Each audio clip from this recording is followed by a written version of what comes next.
Assalamualaikum warahmatullahi wabarakatuh. Saya Ainda Namesya dari Prodi PGSD. Saya akan menjelaskan di sini bagaimana filsafat ilmu mengawasi dan memperkuat eksistensi keilmiahan serta nilai dalam ilmu pendidikan.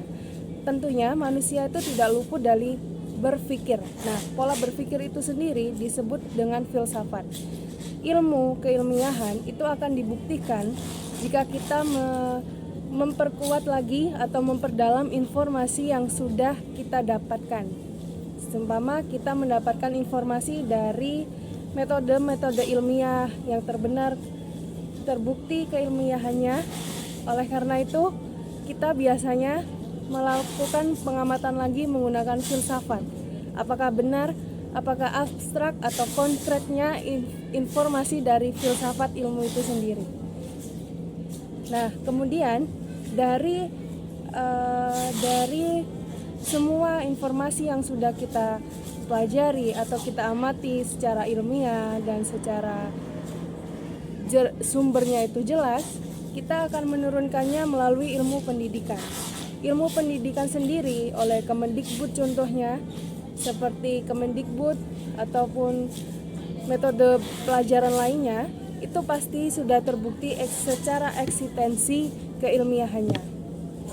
Karena untuk mencantumkan kurikulum setiap pelajaran, pasti kita akan membuktikan keilmiahannya, teruji atau dari mana sumber itu berasal. Pasti itu akan kita amati lebih lanjut, seperti itu.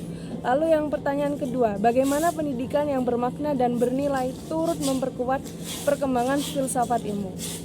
Nah, kita sebagai mahasiswa yang menjadi calon nantinya, kita akan mencari dulu sumbernya, sumber kenyataannya, bagaimana pendidikan itu terbentuk. Seperti kurikulum ini, kita akan mencari metode pembelajaran yang sesuai dengan kurikulum mengajari siswa, di mana kita akan menggunakan filsafat ilmu itu, menerapkannya dalam setiap siswa. Kita menerapkannya dengan cara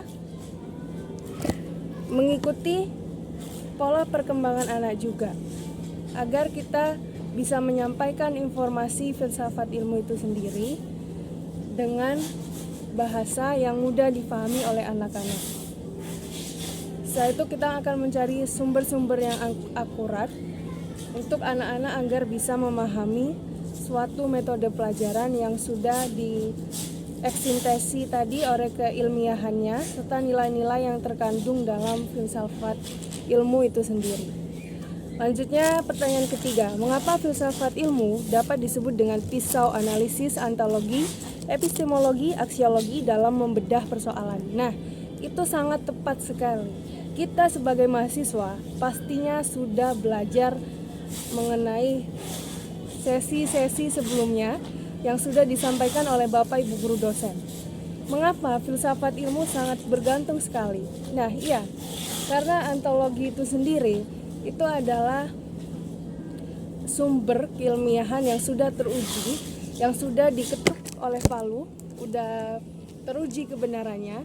Lalu epistemologi adalah mengapa kita itu bisa terjadi seperti ini. Epistemologi itu kita pastinya akan mengkaji lebih lanjut, mengkaji sumbernya atau memperdalam maknanya dari epistemologi tadi untuk kita terapkan pada anak-anak peserta didik nantinya.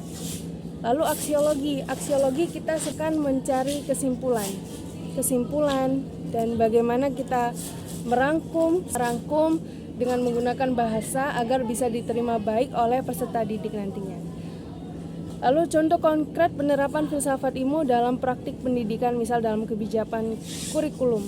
Kita proses pembelajarannya itu tentunya akan mengikuti siswa juga, dan tergantung dari kita sebagai pendidiknya bagaimana menyampaikan informasi itu dalam sebuah filsafat ilmu yang sudah kita eksistensi tadi, kebenaran sumbernya tadi. Baik, terima kasih. Wassalamualaikum warahmatullahi wabarakatuh. Saya Ainda Namesya sangat mengucapkan berterima kasih. Wassalamualaikum warahmatullahi wabarakatuh.